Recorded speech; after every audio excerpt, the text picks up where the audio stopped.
Si Adolf Hitler, kilala bilang isa sa pinaka-wild na villain sa history. Pero teka, may mga facts tungkol sa kanya na medyo, what the fa? Fact number 1. Alam mo bang muntik nang di maging baby si Hitler? Oo, muntik na siyang mamatay nung baby pa siya, pero naligtas. Thanks a lot, universe. Fact number 2. Gusto pala niyang maging artist. Nag-apply siya sa art school 2 beses at pareho siyang binagsak.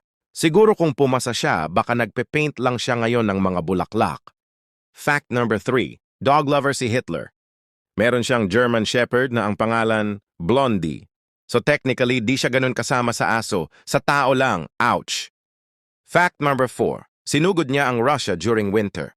Winter ha! Parang tinira mo yung Mobile Legends habang 1% na lang battery mo. Ayun, GG! Fact number 5. Yung iconic niyang bigote? Kasi daw dati mas mahaba yan, pero kailangan niyang putulin para magkasya sa gas mask. Practical pero di stylish. At yan ang mga weird, wild at WTF facts about Hitler. Kung natawa ka o nainis, like mo na ito. At tandaan, history is weird. But it's even weirder pag may Tagalog humor. Comment kung sinong historical figure ang next